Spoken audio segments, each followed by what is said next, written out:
দ্বিতীয় বৃন্দাবন ধাম খ্যাতি পেল পুরুলিয়ার গ্রাম। পুরুলিয়ার অযোধ্যা পাহাড়ের কোলে অবস্থিত শান্ত নিরিবিলি পাঁচমুড়া গ্রাম এখন পরিচিত দ্বিতীয় বৃন্দাবন ধাম নামে। গ্রামের প্রধান আকর্ষণ শ্রী শ্রী রাধা গোবিন্দ জিউর মন্দির। 2016 সালে ব্যবসায়ী ভজন দত্তের উদ্যোগে মন্দিরের ভিত্তিপ্রস্তর স্থাপিত হয় এবং দীর্ঘ নির্মাণ পর্ব শেষে 2022 সালে এটি সর্বসাধারণের জন্য খুলে দেওয়া হয়। প্রতিষ্ঠার অল্প সময়ের মধ্যেই মন্দিরটি ভক্তদের কাছে আধ্যাত্মিক সাধনার অন্যতম কেন্দ্র হয়ে উঠেছে। প্রতিদিনই দূরদূরান্ত থেকে ভক্তরা এসে রাধা গোবিন্দর পুজো অর্চনা করেন। বিশেষত জন্মাষ্টমী, রাসযাত্রা ও দোলযাত্রার মতো বৈষ্ণব উৎসবে এখানে হাজার হাজার ভক্তের সমাগম ঘটে। ভক্তদের বিশ্বাস, বৃন্দাবনের মতোই এই মন্দিরেও শ্রীকৃষ্ণলীলার আবহ বিরাজমান। অযোধ্যা পাহাড়ের প্রাকৃতিক সৌন্দর্যের সঙ্গে এই মন্দির মিলিয়ে পাঁচমুড়া এখন পর্যটন মানচিত্রেও জায়গা করে নিচ্ছে। প্রশাসনও মন্দির কেন্দ্রিক উন্নয়নমূলক উদ্যোগ গ্রহণ করেছে, যাতে ভবিষ্যতে আরও বেশি পর্যটক ও ভক্তকে আকর্ষণ করা যায়। শ্রী শ্রী রাধা গোবিন্দ জিউর মন্দির আজ শুধু পাঁচমুড়া নয়, সমগ্র পশ্চিমবঙ্গের আধ্যাত্মিক ভ্রমণ পথে এক বিশেষ গন্তব্য হয়ে উঠেছে। পুরুলিয়া থেকে চিন্ময় পাল, ক্রাইম প্রেস বেঙ্গল নিউজ। নমস্কার, ক্রাইম প্রেস বেঙ্গলে আপনাকে স্বাগত। এই যে পাঁচমুড়ার যে শ্রীকৃষ্ণ যে মন্দির আপনি তৈরি করেছেন, এটা কবে তৈরি করেছেন? 16 সালের মানে দোলে 16 সালের দোলে হচ্ছে কি শুরু হয়েছে। এটার উদ্দেশ্যটা কি?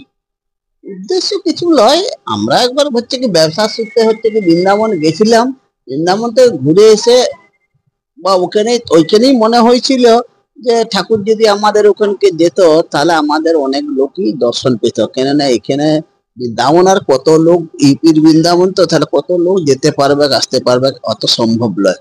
তো এটা আমার মনের মধ্যে হয়েছিল, আমি ওখানে ঠাকুরের দর্শন করতে করতে মনে করেছিলাম আর কি। মানে আপনি এই বাংলার বুকে ঠাকুরের যে দর্শনীয় স্থান, সেটাকে এই এলাকার সাধারণ মানুষের কাছে তুলে ধরতে চেয়েছিলেন। যে না, প্রথমে ওইসব কথা হয়নি।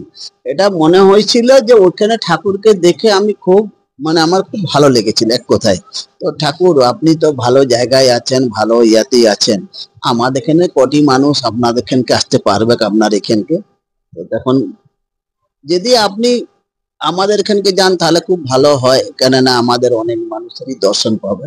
এইভাবে একটা এটা হচ্ছে কি, কিন্তু কোনো ঠাকুরকে বলেছি, মানত করেছি এসব কিচ্ছু না, একটা মনের মধ্যে কথা হয়েছে বলেছি আর কি। এই দলকে নিয়ে আর কিছু আমার লেবার স্টাফ যে আছে তাদেরকে নিয়ে, হয়তো লেবার দিক নিয়েই আমরা হচ্ছে কি দোল খেললাম এবং ভিত স্থাপন হলো। সেই যে শুরু হলো 16 সালের দোলে, এখনো চলছে। এখনো এটা কি আপনার একান্ত প্রচেষ্টায় নাকি এলাকাবাসী? না না না না, ও উনার ইচ্ছা, আর আমি কন্ট্রাক্টর, এইটুকুনি বলতে পারে, আর কিছু না।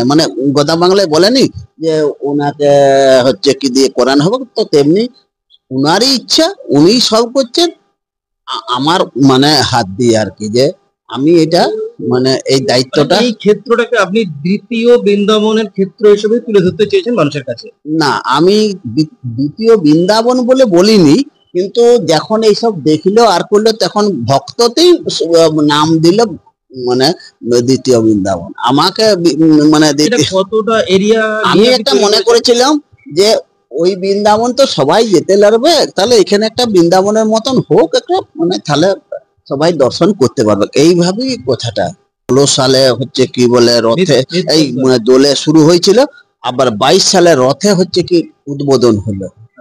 এই 22 সালে রথে উদ্বোধন হওয়ার থেকে এখন মন্দিরের পূজা সেবা চলছে, ওই রকমই চলছে প্রতিদিন। এখানে দর্শনার্থীদের দুপুরে আহারের ব্যবস্থা? হ্যাঁ, সেটা হয়। প্রথম তো সামলাতে পারছিলাম না, এখন মোটামুটি একটা কন্ট্রোলের মধ্যে আছে, অসুবিধাটা খুব একটা হয়নি।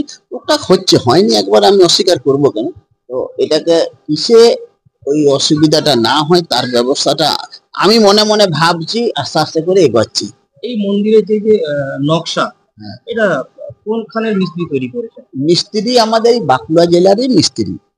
হ্যাঁ, মিলে প্রথম ভিত্তি স্থাপন করেছিলেন। এখন ধরুন যে এখানে তো বিঘা 5-6 জায়গা হতো, তারপরে বাড়াতে এখন কাছাকাছি 50 বিঘার মতন হয়েছে। 50 বিঘার মতো জায়গা হয়েছে। তো ওই প্রতিদিন কত ভক্ত এখানে আসেন?